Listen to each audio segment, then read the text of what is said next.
komunikasi yang lebih baik, dan tentu implementasi program yang lebih baik juga secara menyeluruh untuk tim nasional. Dan Coach Sintayong sudah menerima ya surat menyuratnya. Nanti tentu ada proses yang berikutnya mengenai hubungan kita yang sudah berakhir. Dan saya mengucapkan sekali lagi terima kasih. Terima kasih Anda masih bersama kami di Kompas Petang. Saya Cynthia Rompas. Saudara pemain timnas Jay Itzes berkomentar atas pencopotan Sintayong sebagai pelatih timnas.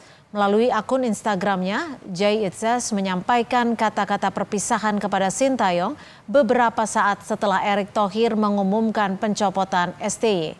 Jay Itzes menyinggung soal sejarah yang pernah ditorehkan STY selama bergabung bersama timnas Indonesia.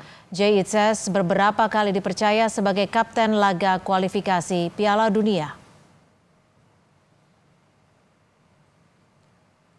Dalam tulisannya, Jay Itzes menyampaikan, "Coach, terima kasih atas kenangan yang kita buat bersama timnas.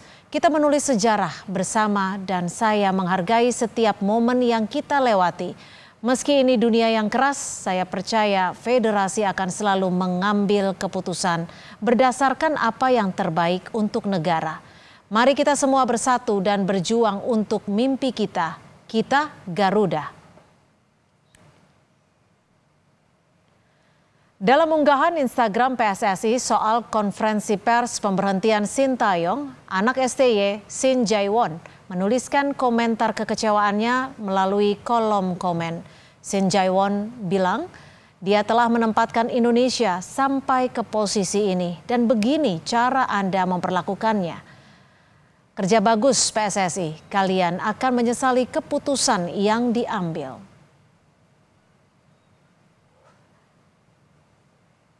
Sejumlah warga menyayangkan keputusan PSSI memberhentikan pelatih timnas Sintayong.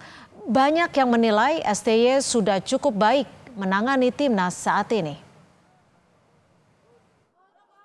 Menurut saya kalau emang mau diganti pelatih harus yang lebih bagus sih dari STY. Soalnya kan di bawah STY juga kita bisa masuk Piala Dunia kan kualifikasi. Walaupun masih ronde 3. Dan kalau bisa kita harus cari yang lebih bagus sih dari itu. Ya, untuk pemecatan STY sih sangat disayangkan sih sebenarnya karena kinerja STY dari pelatih yang sebelumnya ini bagusan STY sih menurut saya, jadi kayak kurang benar aja lah kalau ngeluarin si STY ini. Jadi sayang sih emang kalau kayak gitu. Di akun pribadi Justin Hubner @JustinHubners5 menyampaikan rasa bersyukur atas semua yang dicapai bersama pelatih Sintayong. Anda membawa saya dan Indonesia ke tingkat yang lebih tinggi. Ia berucap, saya sangat berterima kasih atas kepercayaan Anda pada saya dan semua kesempatan yang Anda berikan kepada saya. Saya akan selalu ingat betapa pentingnya Anda untuk karir saya sejauh ini dan saya akan selalu berbicara positif tentang Anda. Saya sangat menghormati Anda. Anda adalah seorang petarung dan pemenang sejati seperti saya. Terima kasih pelatih. Saudara, PSSI resmi memberhentikan pelatih timnas Sintayong. Masalah komunikasi jadi salah satu alasannya. Siapa yang cocok menjadi pelatih timnas nanti? Kami akan membahasnya bersama dua pengamat sepak bola. Sudah ada Bung Roni Pangemanan dan juga Bung Wesley Hutagalung. Selamat petang Bung Ropan, Bung Wesley, terima kasih sudah bersama kami di Kompas Petang. Bung Ropan, kalau Anda sebelumnya sempat bilang ini merupakan hal biasa. Apakah pengumuman ini cukup mengejutkan karena diambil saat timnas sedang berjuang ke Piala Dunia di tengah-tengah perjuangannya? Iya, kalau bilang mengejutkan memang karena tidak ada yang menduga ya. Karena ini kita lagi mempersiapkan 4 pertandingan di 2025 menghadapi Australia, Bahrain, Cina, dan Jepang. Tapi tetap kita juga harus bisa menghargai apa yang diinginkan oleh federasi. Tentunya federasi ingin yang lebih baik.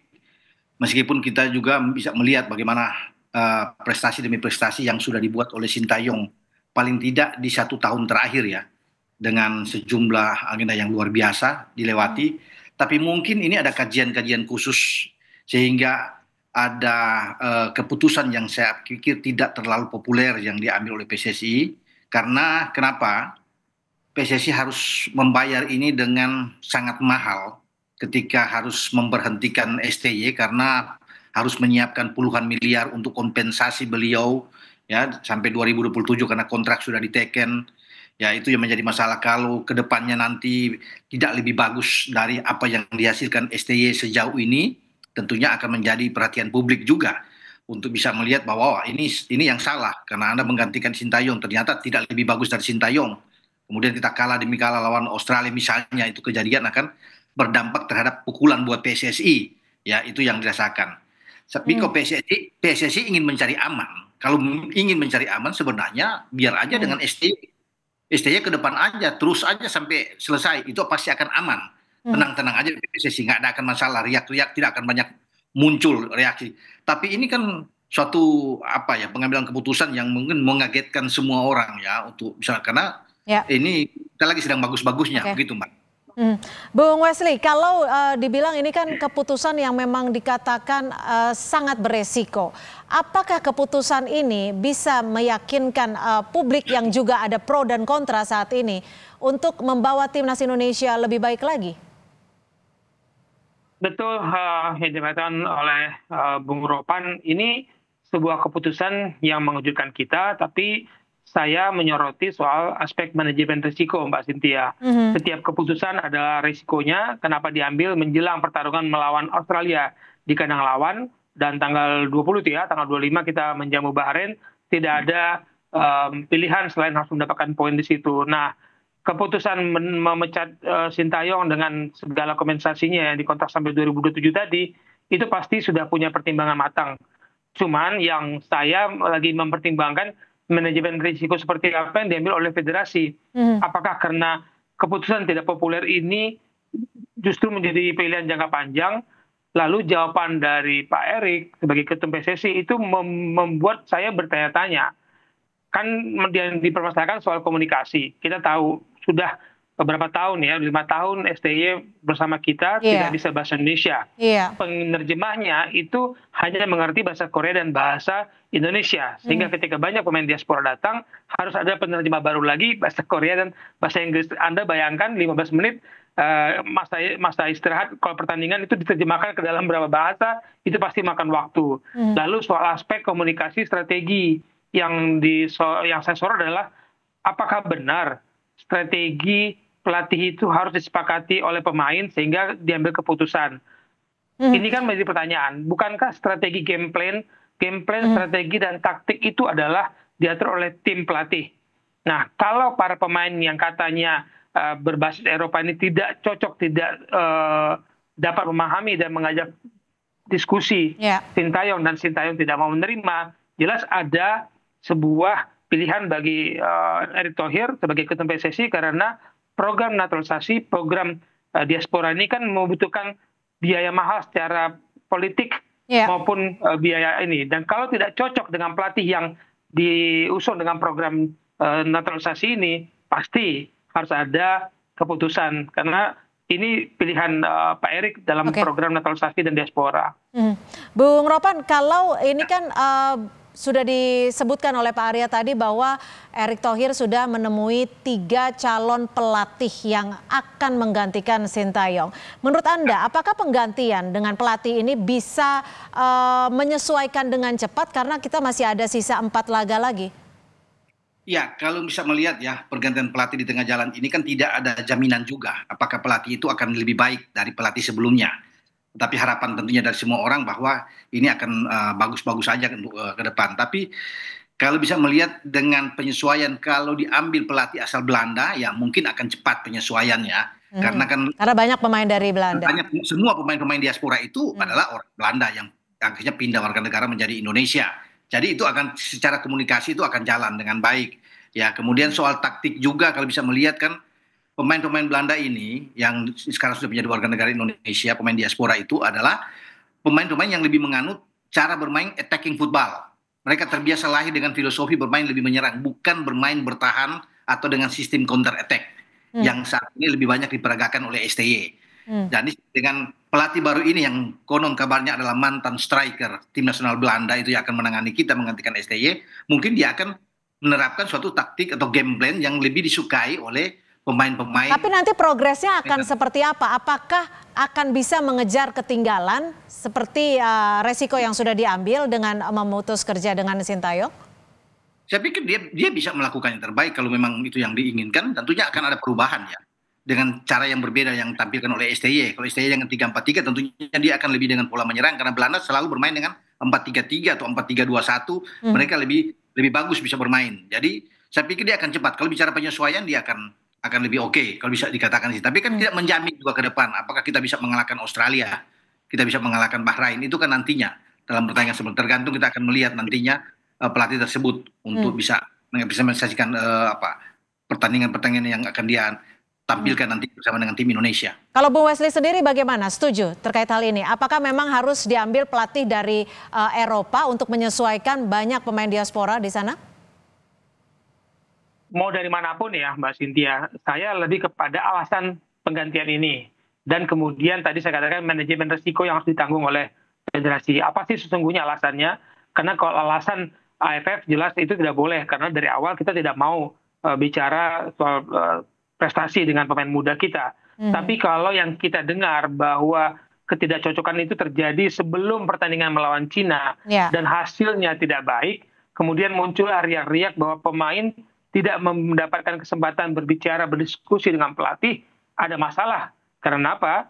Satu pelatih melawan hampir semua pemain ini yang notabene inilah strategi Pak Erick Thohir sebagai ketua PSSI membangun tim nasional kan. Saat ini dia membangun sepak bola Indonesia lewat tim nasional dengan banyak melakukan naturalisasi, dan itu keputusan politik yang sangat mahal diambil dan harus dibenturkan dengan pelatih. Dia lebih memilih jumlah pemain yang diaspora dan strategi ini ketimbang dia mempertahankan pelatih. Jadi Anda menyetujui banyak orang yang mengatakan bahwa kekalahan dari Tiongkok ini menjadi dasar pemberhentian dari STY? Menurut saya itu adalah faktor utama, selain saya katakan pintu komunikasi yang tidak bisa berbahasa Indonesia, yang sulit menerima masukan dari berbagai pihak, dan nama dia yang lebih populer dibandingkan pengurus-pengurus PSSI kita yang juga mau populer, ya itu mungkin menjadi pilihan Mbak Cynthia. Bung Ropan, ini kan yang menjadi kendala disebut adalah ada 3 faktor, komunikasi, strategi, dan juga prestasi dari Sintayong sendiri. Apa yang menurut Anda dari ketiga faktor ini yang membuat STY diberhentikan di tengah-tengah kita sedang ingin meraih lolos Piala Dunia? Saya pikir bukan hanya soal komunikasi ya, bukan hanya soal taktikal juga, tapi memang ada faktor-faktor lain yang mungkin sulit untuk diungkapkan di sini ya. Dan itu yang tahu itu adalah PSSI sendiri atau Pak Erick yang lebih tahu, karena memang ini agak dalam kalau bisa dikatakan. Tidak mungkin PSSI mengambil keputusan ini di saat STY banyak disukai oleh orang dan prestasi dia luar biasa. Bisa dibayangkan dia ada 62 pertandingan cuma 21 kali kalah ya, dengan presentasi yang hampir 50% itu luar biasa. Ada 26 kemenangan, 15 imbang selama ini. Mengangkat prestasi kita dari 170-an, kemudian 125 kan luar biasa. Tapi kemudian di-cut di sini. Tapi memang ada hal-hal yang memang perlu untuk dilakukan oleh PSSI sehingga berlanjut seperti ini. Yang saya sudah bilang di awal tadi kan, PSSI kalau mau cari populer nggak usah dipecat STY. Jalan aja terus. Udah pasti aman-aman ke depan. Tapi memang melakukan ini dengan risiko yang sangat tinggi. Kalau ada apa-apa di depan ya menjadi masalah bagi PSSI. Jadi memang ada satu hal yang sulit terungkap di sini Mbak Cynthia ya. Yang memang yang Wes bilang itu dari Cina itu sudah dari Bahrain kemudian ke Cinanya ini itu di situ pergolakannya saya pikir ada di situ, bukan di AFF yang kalah kemarin itu enggak menurut saya ya. Sehingga ini yang harus kita lihat ada apa di sini. Komunikasi yang tidak jalan kah antara pemain itu, atau ada bentrokan di antara pemain-pemain diaspora dengan sang pelatih yang kita tidak tahu begitu. Ya, Bung Wesley, kalau ada 3 nama yang akan melatih timnas selanjutnya, apakah ini cukup menjanjikan bagi timnas Indonesia? Masalah chemistry pertama itu Mbak Cynthia, karena di zaman Sintayong pun dia tidak punya waktu yang banyak untuk meracik strategi yang berkumpul bersama dan melakukan uji coba. Dari kualifikasi kedua, ketiga, tak ada satupun pertandingan uji coba dilakukan untuk meracik chemistry yang pemain baru berdatangan terus nih, naturalisasi kan berdatangan terus. Kapan dia bisa meracik strategi yang pas? Itu menjadi kendala bagi Sintayong, dan itu akan dihadapi juga nanti oleh penggantinya, siapapun penggantinya, karena bulan Maret kompetisi masih berlangsung, kita break memang, tapi yang dari Eropa kan datangnya juga mungkin berapa hari sebelum pertandingan, 5 hari sudah paling bagus. Kapan akan ada pertandingan uji coba selain internal game di antara tim ini untuk membangun suatu tim yang pas? Kuncinya adalah kalau komunikasinya pas, kalau saling pengertian gaya bermain, game plan yang diinginkan oleh pelatih baru ini dimengerti oleh para pemain, mungkin hampir semuanya, saya tidak mengatakan semua pemain akan mengerti game plan baru, mungkin itu akan menjadi salah satu kekuatan bagi pelatih baru. Oke, baik, kita nantikan saja siapa yang akan menggantikan Sintayong. Masih ada 4 laga yang tersisa bagi Timnas Indonesia. Terima kasih Bung Roni Pangemanan dan juga Bung Wesley Hutagalung sudah berbagi perspektif di Kompas Petang sore hari ini. Selamat sore.